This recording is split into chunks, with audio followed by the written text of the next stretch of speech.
Hi, I'm Tyler Hill with Freedom Financial Group. We help families just like you navigate retirement when the paycheck stops. And what we're going to be going through today is a series called Fuzzy Math. And maybe you think you've got it figured out and you've ran the numbers, but maybe you also have some questions. And so the one that we're going to be covering today is... The mutual funds that I've invested in have averaged 7% annual growth over the last 5 years, and I'm perfectly happy with that return going forward. So I hear this a lot, that my accounts are doing good, my 401k keeps going up and to the right. Yeah, there's been a few dips, but overall, I'm getting a high rate of return. So something that I would pay attention to is not as much the rate of return when you're getting ready to retire, as much as do I have income that I can rely on with certainty? Because sure, you can be getting a higher rate of return, but what comes along with a higher rate of return? More risk, right? And the thought behind that is typically, well, as long as I grow my money as much as possible, I'll have more, so the risk of running out decreases. Well, while you're working and you have time to recover from those 30, 40, 50% market corrections, it's okay to be swinging for the fences with all of your money. But when you get ready to retire, you're about to retire on a finite amount of resources.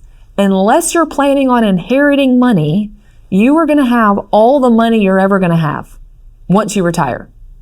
So it's going to start with, how do we actually have your money generating an income stream you can rely on?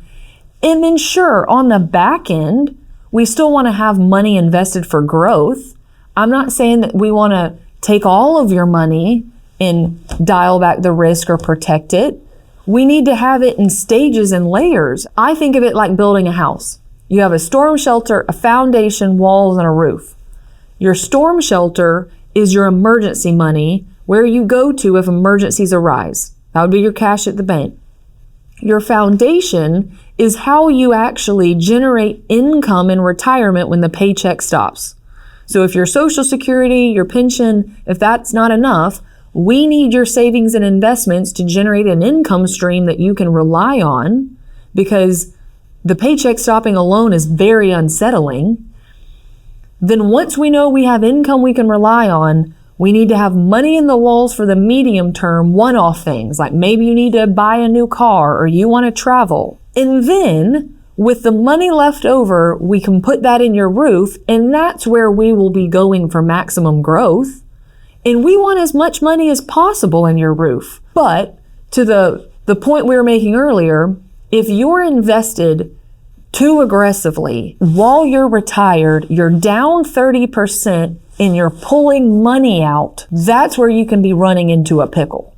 And so it's not necessarily that, hey, the market will come back. Sure, historically the market has come back. But the question is will your portfolio be able to weather that storm if you're too exposed and you're needing the money? So that's really what I would kind of be considering if that's your thought.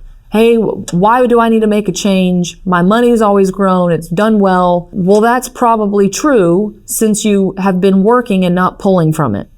Or maybe you've gotten lucky so far if you are retired and we've just gone through a period of time where the market's been doing great. My question is, for those of you who are listening to this and you are not certain, you're kind of going off of that fuzzy math, are you going to be okay if we go through a down market and your plan is just to grow your money as much as possible for income? And if you're looking for guidance around how to get a sound retirement plan, you can really do two things. You can call the number on the screen and we can see how we can help, or you can click the link below.